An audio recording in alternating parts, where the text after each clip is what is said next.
Hi, welcome to Sewing with Tori. We are going to make placemats today. I have 10 grandchildren and they are at my home quite a bit. And when they're at my house, they make a mess. And I thought, what can I do? And I thought, ooh, placemats. They spill on them, it soaks into the placemat and you take it. So this is what we're going to make today, placemats. To have it on your table all the time. You can make a different, it's reversible, so you can make it this way or this way. So even this one the children love because they like to find the different animals. They're eating lunch and they're looking for the giraffe or the lion or the panda bear. So let's get started. These are the backing. What you're going to need for this is a backing fabric. And I've chosen this animals, and a batting fabric. And these are cut in 19 by 14 inch rectangle. And then you're going to need 5-inch squares.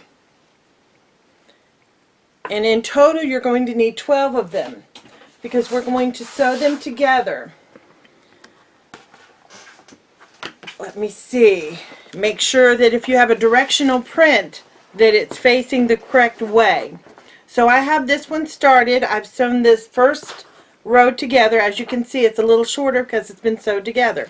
Now I'm going to sew together this row. So I'm going to put the 1 and 2 piece together and I'm going to bring it to my machine just like that. And then I'm going to put 3 and 4 together. This grid is made up of 4 by 3. And I'm going to put that beside my machine to begin sewing.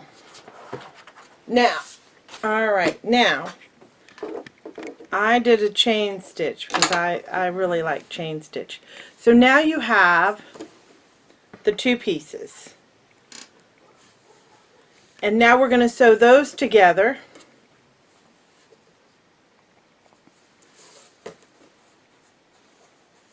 To make one.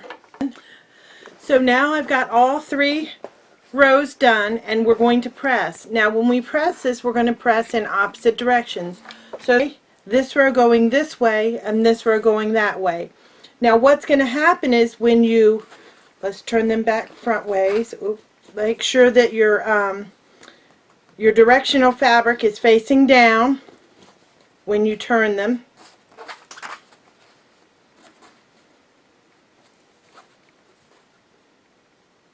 Okay, so now when you put the 2 together, the top and the bottom, the first and the second rows, because on either, when they're ironed, they're going to look a little better than they do. Now I'm going to stitch the last placemat set up with all these cool things for the children to look at and play. I made this for my 5-year-old. This is my 5-year-old grandson sewed. Okay, so we have sewed all 4 sides, leaving our opening right here. Now I'm just going to trim off the corners and trim some of this bulk out of the way so that when we flip it, we won't have that bulk and we'll have smoother corners and edges.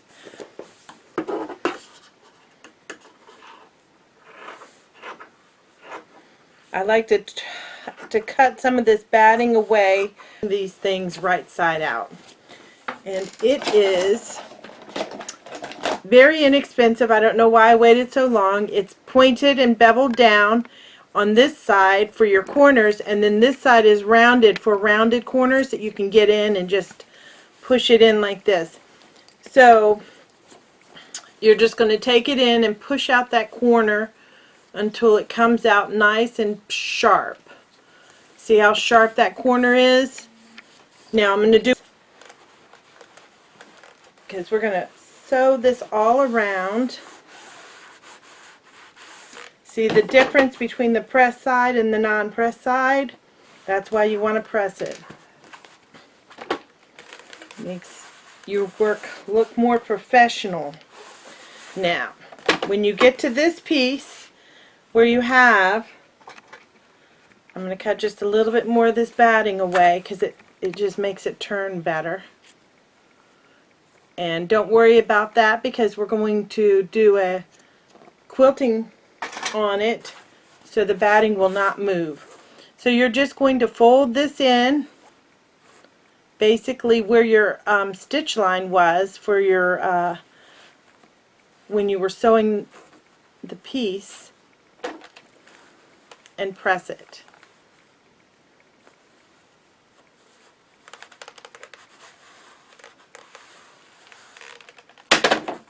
Now we're going to do the other side. Just fold that in.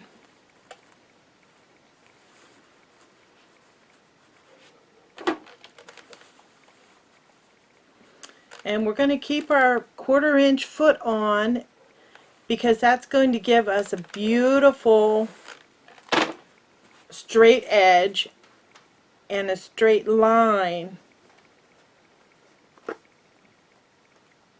all around when we do our border around our piece. Now, I've been sewing with white thread, but I'm going to switch it out because this is going to be top sewing and people are going to see it. So I'm going to put a beautiful green in for this, the background. I'm going to put this pretty green in my the top of my piece. And for this piece, I think in my bobbin, I think I might put like a navy blue for the bobbin. And as you can see, once we press these corners meet beautifully. They're just beautiful. And that's all because of how you pressed those seams. Alright, so I will be back once I get my bobbin threaded. Alright, so I have my dark green on the top and my navy blue on the bottom. And yes, it is okay to put 2 different colors on your machine. So I'm going to start, I'm not going to back stitch or lock in this stitch because I'm going to go all the way around and I'm going to go over this stitch again. So I'm just going to sew at the 1/4 inch with my 1/4 inch foot that butts up against so that my sewing line is going to be exactly a 1/4 inch all the way around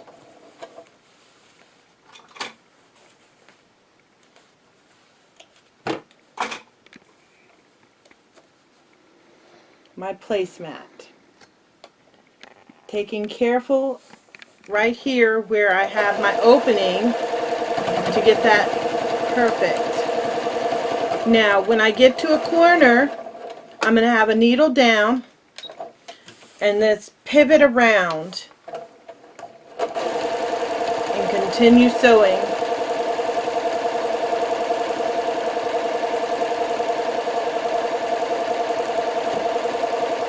And we are almost done with this placemat.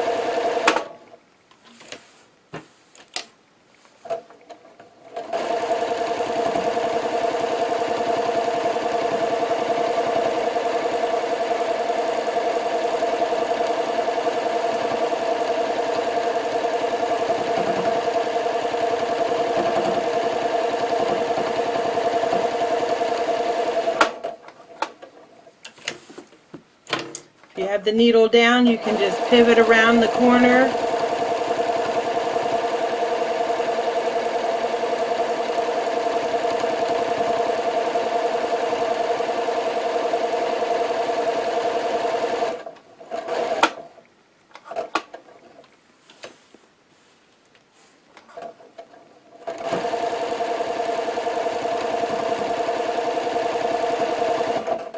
There we have it. Now I'm going to trim up these threads and then I'm going to show you how to quilt this. We're doing a simple X pattern for our quilting.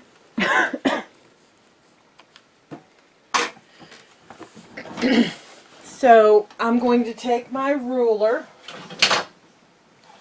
and my pencil, my fabric pencil. Make sure it's a fabric pencil. Don't You don't want to ruin your work with a pen or something. And I'm going to draw a line from one corner to the next. So you can see that line drawn from one corner to the next. Now I'm going to do it again from one corner, the opposite corners.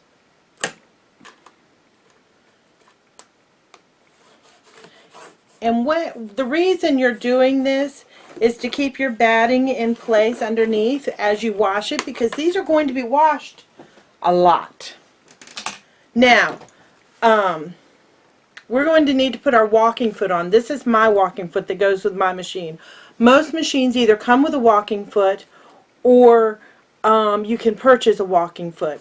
Now, for this walking foot, as you can see, it has a shank. So I can't just pop off my foot like I did before. I have to take my shank off. So I'm going to unscrew my shank. And this is what your shank looks like for most of your feet. Now, and I'm going to put my walking foot shank on.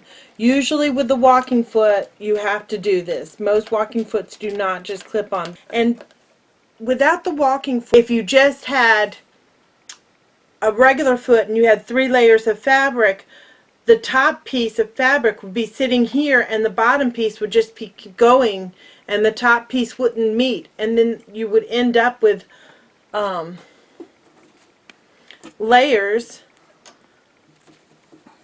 of your fabric would be like this, like instead of together. So we're going to start at one of the corners. Make sure, I almost did that wrong.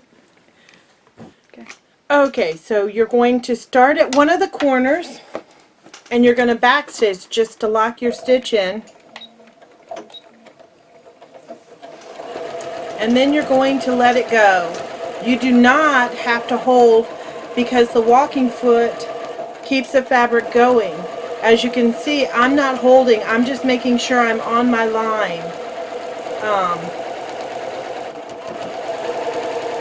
But I don't have to hold it. I think this machine would walk for days.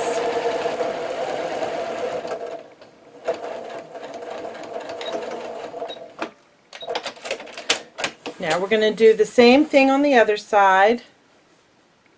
Starting in the corner, do a little back stitch and let the machine do its work.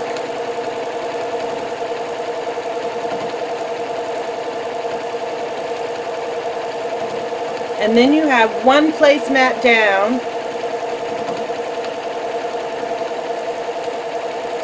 I am down. I think I have one more placemat to make to have all my grandchildren's placemats done. Nope.